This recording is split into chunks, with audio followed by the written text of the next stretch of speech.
other thing that Jampro is working on is to develop really a national country brand, and you will start to see more on this as we go along. We've just completed a study that looks at international perceptions of Jamaica, and what we need to do is to develop a really powerful country brand so that people will appreciate the authenticity of our products and that they won't buy counterfeit. So I just want to mention in terms of an experience that we had at Grace Kennedy, and thanks to somebody in the diaspora that brought it to our attention, our 3-ounce hot pepper sauce, which is quite popular in the UK, Canada and UK, we found out that somebody was actually taking off the Grace label and putting on their own label. So you can't get more counterfeit than that. And what happened? One of us in the market, one of the diaspora in the UK market, saw something that didn't look right and actually reported it to us. And when we investigated it, it was a big issue. They were doing it on an ongoing basis. So what I would say also, just to add to what Dan is saying, if any of you see a product that seems authentic in the true sense, in terms of the label that it has on, bring it to our attention. You have to be on the lookout for us. You're all our ambassadors.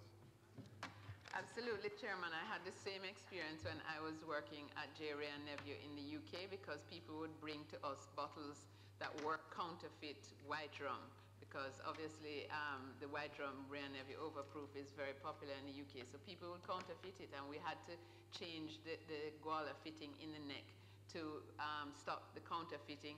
But there are many cases where we had to just replace the bottle. So that's a whole question that you can help us with, because again, people used to be reporting the bottles to us. The business, registering business in a day, that is absolutely possible. Again, this has been done, and we are following best practice in several countries in the world. Right now we're studying Singapore, New Zealand, and Mauritius for the models of how to do it. And it's really all about delivering these things online and developing the formats that can deliver online. And we're actually quite far down the road with that. The Company's Office of Jamaica, who also have a stand outside, can tell you more about it in detail, but this should be in place by the end of this year. So I think those were the main questions for me. Oh, one other thing, diaspora bonds. It was discussed this morning. David Panton is from the EGC is spearheading that movement, and I'm sure eGov can talk to you about that outside. Thank you. All right. I met with David, and I mean, we've been talking about this for the last 2 decades in terms of the diaspora bond. But having had a discussion with David, I feel fairly confident that something will happen this time. So let us be on the lookout for that. All right, Doc, if you can be quick for me. Brethren, I'm so sorry. We're running so touch on time. Maybe I'll touch on your question with what I'm about to say. I appreciate the coach speaking up, and because as much as we sit here and we talk about specific things around business and how we can do that, we have to build communities, because the communities are customers. Jamaica is only 55 years old, so there's a lot that we can do without reinventing the wheel. Now, my kids, Coach, from they were 3 years old, they have soccer games during the week and on the weekend. That's where I see all my neighbors. It's an incredible thing. All these 3-year-olds running around. And I'm sitting here looking at this and say, why isn't this happening in Jamaica? Why? Because we don't build communities. A community is not a gated community because you're safe there. You need that. But building communities in this country is something that will spur business like you can't imagine. So it's not a security problem you have a community building problem, right? Yeah.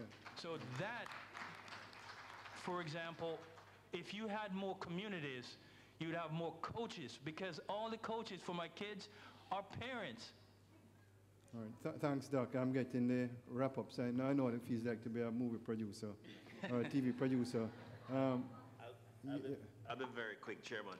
I think I had 2 questions pointed at me, one about Brand Jamaica and protection, and the other about education for the youngsters in the diaspora. I'll just say to you quickly on Brand Jamaica, for for our brand, for Pedro Plains Jamaica Jerk, we now have the geographic indication on our brand. And what that means is that, much like Dan said, we're getting to the point where people can no longer say Jamaican jerk on their product unless it's made in Jamaica, product of Jamaica, and we're policing that vigorously. I worked on the panel with JIPO and with WIPO, JIPO Jamaica Intellectual Properties Office, WIPO World Intellectual Property, and we got it. And we're underway now for coffee and for turmeric and for other things. So that is fully in train.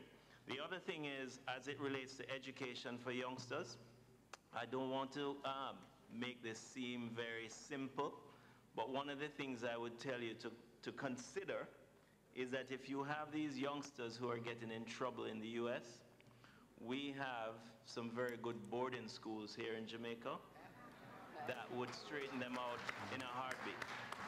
You're talking about Manchester? I went to one, it's no longer a boarding school, but back in my day, 1973, the Carteret College. It's now a co-ed school, but you have Monroe, you have Westwood, you have Hampton. You have all these schools, so don't be afraid to send the kids back home. All right, thanks a lot. We're going to wrap up. I just want to say one thing to my brothers and sisters from the diaspora. You know, I have been in many boardrooms, both public sector